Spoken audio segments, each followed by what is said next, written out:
We've all been there. Day one of the gym. You walk in with absolutely no idea what you're doing, you pick a machine that looks vaguely familiar, and you spend 45 minutes doing exercises you saw someone post online. Then you go home and immediately search for a completely different workout to try next week. My own day one was even worse than that.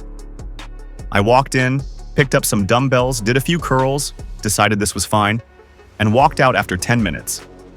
10 minutes. I went home feeling like I'd done something. I had done absolutely nothing. The frustrating thing is that most beginners make the exact same mistakes. And the even more frustrating thing is that those mistakes are completely avoidable. If I could go back to day one with everything I know now, I would do things very differently. Not harder, not more complicated, just smarter.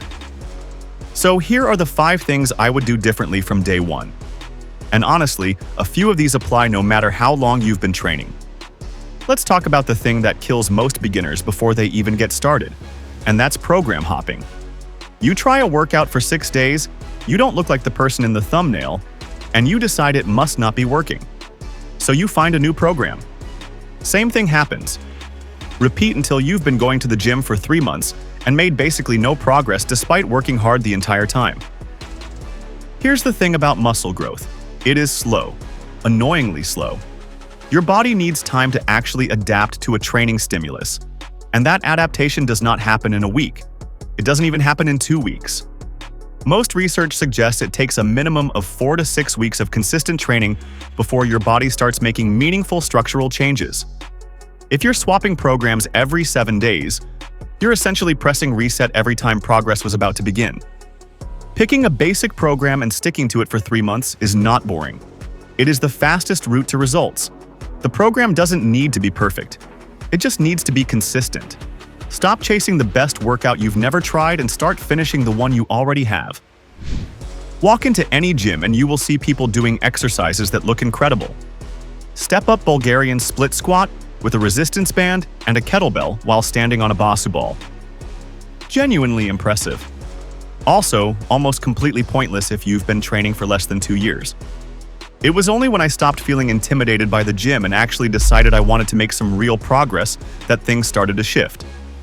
For months, I had been doing random dumbbell workouts in a corner, too anxious to venture anywhere near the machines or the people who clearly knew what they were doing. The moment I stopped hiding in that corner and actually tried the machines, everything changed. Suddenly, I had structure, I could track my progress, and the gym stopped feeling like somewhere I was trespassing. Here's the most unappealing truth in fitness.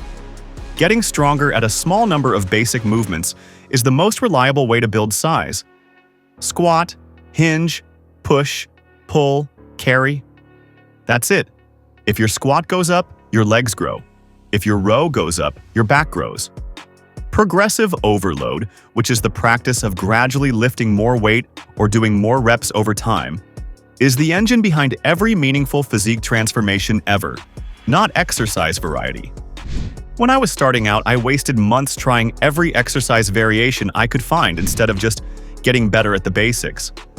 I would have built twice the muscle in half the time if I had just picked 5 movements and obsessively tried to get stronger at them. Complexity is not your friend at the beginning. Strength is. Chase that instead. Training hard without eating correctly is like trying to build a house without any bricks. You can have all the effort in the world, but if the raw materials aren't there, nothing gets built. Protein is the raw material for muscle, full stop. Most people who think they're eating enough protein are not eating enough protein. The research on this is actually pretty clear. For someone training regularly, the target is somewhere between 1.6 and 2 grams of protein per kilogram of body weight per day. For a lot of people, that number is going to feel surprisingly high when they actually start tracking it. Step 1 is finding your TDEE, which stands for Total Daily Energy Expenditure. This is roughly how many calories your body burns in a day, including your activity level. There are plenty of free calculators online that will give you a decent estimate. Plug in your weight, height, age, and how active you are, and it'll give you a number to work from. From there, set your calories based on your goal. If you want to lose fat, eat roughly 300 to 500 calories below your TDEE. If you want to build muscle, eat roughly 200 to 300 above it. If you want to do both at the same time, which is called a recomposition, eat at your TDEE. Then set your protein. Aim for 2 grams per kilogram of your body weight, regardless of your goal. If you weigh 80 kilograms, that's 160 grams of protein a day. Don't overthink the rest. Hit your calories, hit your protein, and you're already doing more than most people in the gym. Great protein sources to build your meals around include chicken, eggs, Greek yogurt, cottage cheese, tuna, salmon, and if you're plant-based, tofu, tempeh, and legumes. You don't need fancy supplements. If you hit the number from whole food, brilliant. If a protein shake helps you get there, use it. It's a tool, not a magic powder. This one is a trap that is almost impossible to avoid, especially now that every social media platform is essentially a highlight reel of the most genetically gifted, most experienced, most optimized people on the planet. You walk into the gym on week 2 and the guy next to you looks like he was carved out of marble, and your brain immediately starts doing the comparison. Why don't I look like that? Am I doing something wrong? Is any of this even working? Here's what your brain conveniently leaves out of that comparison. That person has probably been training for 5 to 10 years. They may have very different genetics to you. They eat, sleep, and recover with a level of precision that most people don't maintain in their first year. And honestly, they probably had their own week 2 where they felt exactly the same way you do right now. Comparing your beginning to someone else's middle is one of the most demoralizing things you can do to yourself, and it is also completely pointless. The only useful comparison is you versus you from 3 months ago. Take progress photos. Track your lifts. Measure the things that are actually within your control. The person next to you in the gym is irrelevant to your progress. Your past self is the only benchmark that matters. This is the one that ties everything else together. And it's probably the most important point on this entire list. There is no perfect workout.